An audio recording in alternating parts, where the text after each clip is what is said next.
34. They went up to Dixon's room and she arranged the 7 spreadsheets neatly on the bed. Said, "Okay, what we have here is a sequence of 7 calendar months. Some kind of a performance analysis. For simplicity's sake, let's just call them hits and misses. The first 3 months are pretty good. Plenty of hits, not too many misses. An average success rate of approximately 90%. A hair over 89.53%, to be precise, which I know you want me to be. Move along," O'Donnell said. "Then in the 4th month we fall off a cliff and we get worse." "We know that already," Neagley said. "So for the sake of argument, let's take the first 3 months as a baseline. We know they can hit 90%, give or take. They're capable of it. Let's say they could have or should have continued that level of performance indefinitely. But they didn't," O'Donnell said. "Exactly. They could have, but they didn't. What's the result?" Neagley said, "More misses later than earlier." "How many more?" "I don't know." "I do," Dixon said. "On this volume, if they had continued their baseline success rate through the final 4 months, they would have saved themselves exactly 650 extra misses." "Really?" "Really," Dixon said. "Numbers don't lie, and percentages are numbers. Something happened at the end of month 3 that went on to cost them 650 avoidable future failures." Reacher nodded. "A total of 183 days, a total of 2,197 events, a total of 1,314 successes and 883 failures. But with markedly unequal distribution. The first 3 months, 897 events, 802 successes, 95 failures. The next 4 months, 1,300 events, a miserable 502 successes, a catastrophic 798 failures, 650 of which wouldn't have happened if something hadn't changed." "I wish we knew what we were looking at," he said. "Sabotage," O'Donnell said. "Someone got paid to screw up something. At $100,000 a time?" Neagley said. 650 times over? That's nice work if you can get it." "Can't be sabotage," Reacher said. "You could get a whole factory or office or whatever torched for $100,000, easy. Probably a whole town.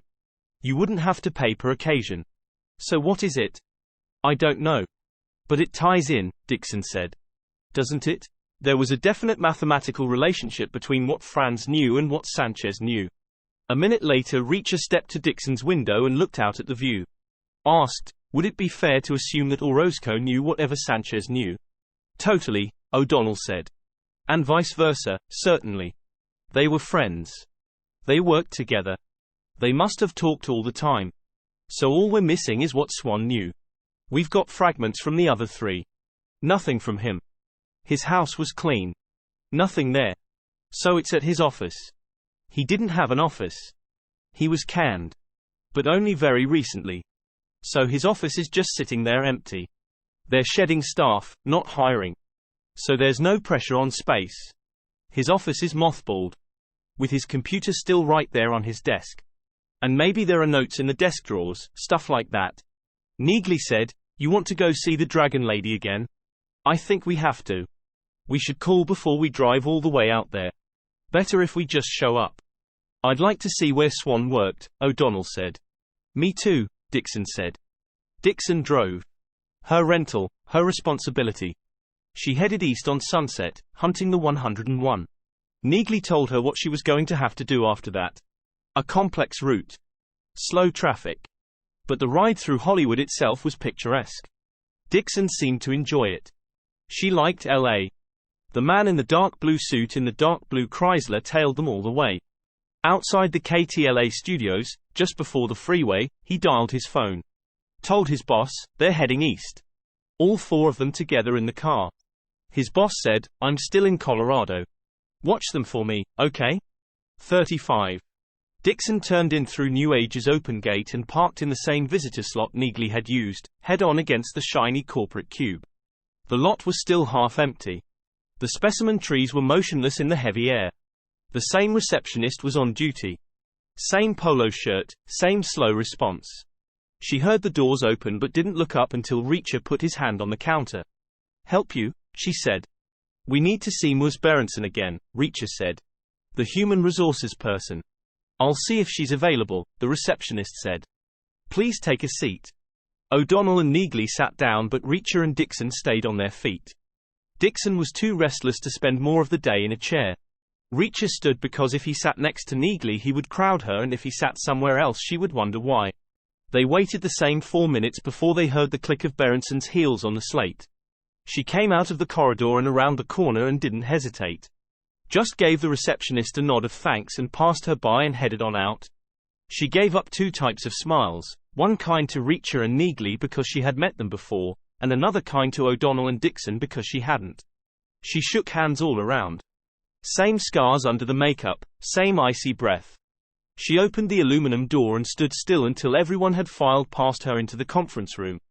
With 5 people in it, the room was short 1 chair, so Berenson stood by the window. Polite, but also psychologically dominating. It made her visitors look upward at her, and it made them squint against the light behind her. She said, "How may I help you today?" There was a little condescension in her voice. A little irritation. A slight emphasis on today. "Tony Swan is missing," Reacher said. "Missing? As in, we can't find him?" "I don't understand." "It's not a difficult concept to grasp. But he could be anywhere. A new job, out of state. Or a long-delayed vacation. Somewhere he always wanted to go. People sometimes do that, in Mr. Swan's circumstances. Like a silver lining." O'Donnell said, "His dog died of thirst, trapped inside his house. No silver lining there. All cloud. Swan didn't go anywhere he planned to go." "His dog? How awful." "Roger that," Dixon said. "Her name was Maisie," Neagley said. "I don't see how I can help," Berenson said. "Mr. Swan left here more than 3 weeks ago. Isn't this a matter for the police?" "They're working on it," Reacher said. "We're working on it, too. I don't see how I can help. We'd like to see his desk. And his computer. And his diary. There might be notes. Or information, or appointments." "Notes about what?" "About whatever has caused him to be missing. He's not missing because of new age. Maybe not. But people have been known to conduct private business during office hours. People have been known to jot down notes about things from their outside lives. Not here." "Why not? You're all business all the time." "There are no notes here. No paper at all. No pens or pencils. Basic security. This is a completely paperless environment. Much safer. It's a rule. Anyone even thinks about breaking it, they get fired. Everything is done on computers here. We have an in-house network with secure firewalls and automatic random data monitoring." "Can we see his computer, then?" Neagley asked. "I guess you could see it," Berenson said. "But it won't do you any good. Someone leaves here, within 30 minutes their desktop hard drive is taken out and destroyed. Smashed. Physically. With hammers. It's another security rule." "With hammers?" Reacher said. "It's the only definitive method. Data can be recovered otherwise. So there's no trace of him left?" "None at all, I'm afraid. You've got some pretty heavy rules here." "I know. Mr. Swan designed them himself. In his first week. They were his first major contribution." "Did he talk to anybody?" Dixon asked. "Water cooler buddies? Is there anyone he would have shared a concern with?" "Personal issues?" Berenson said. "I doubt it. The dynamic wouldn't have been appropriate. He had to play a cop's role here. He had to keep himself a little unapproachable, to be effective." "What about his boss?" O'Donnell said. "They might have shared. They were in the same boat, professionally."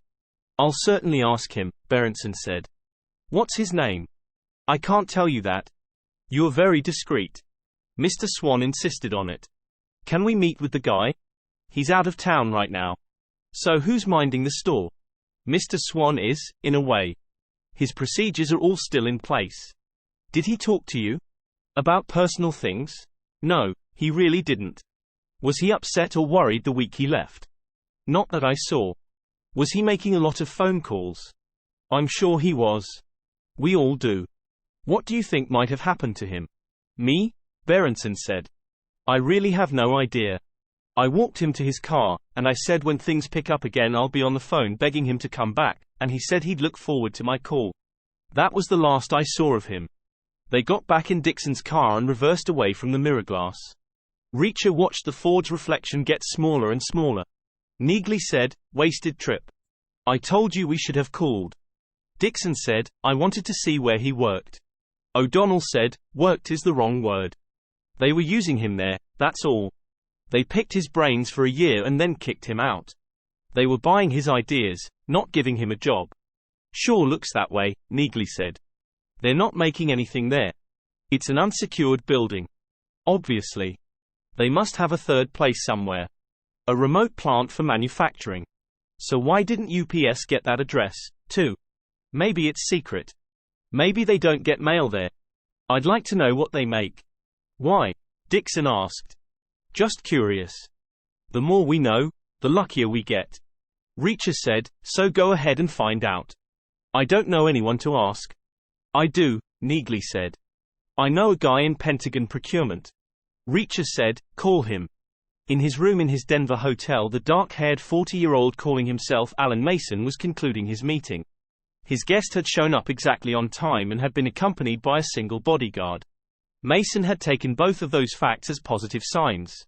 He appreciated punctuality in business. And being outnumbered only 2-1 was a luxury. Often he was alone with as many as 6 or 10 on the other side of the deal. So, a good start. It had been followed by substantive progress. No lame excuses about late delivery or lowered numbers or other difficulties. No bait and switch. No attempt to renegotiate. No jacked up prices.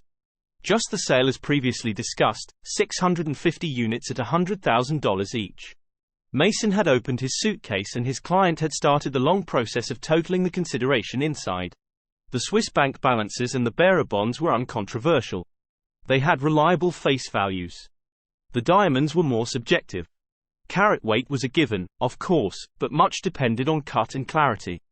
Mason's people had in fact underestimated in order to build in a horse trading margin. Mason's guest quickly understood. He pronounced himself entirely satisfied and agreed that the suitcase did indeed contain $65 million. At which point it became his suitcase. In exchange, Mason received a key and a piece of paper. The key was small, old, scratched and worn, plain and unlabeled. It looked like the kind of thing a hardware store cuts while a person waits.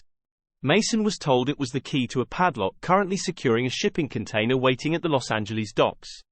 The piece of paper was a bill of lading, describing the shipping container's contents as 650 DVD players. Mason's guest and his bodyguard left, and Mason stepped into the bathroom and set fire to his passport in the toilet pan. A half hour later, Andrew McBride left the hotel and headed back to the airport. He was surprised to realize that he was looking forward to hearing the jug band music again. Frances Neagley called Chicago from the back of Dixon's car. She told her assistant to email her contact at the Pentagon and explain that she was out of the office, in California, away from a secure phone, and that she had an inquiry about New Age's product. She knew her guy would feel better about responding by email than talking on an unsecured cell network. O'Donnell said, "You have secure phones in your office?" "Sure." "Outstanding. Who's the guy?" "Just a guy," Neagley said. "Who owes me big?" "Big enough to deliver?" "Always." Dixon came off the 101 at sunset and headed west to the hotel.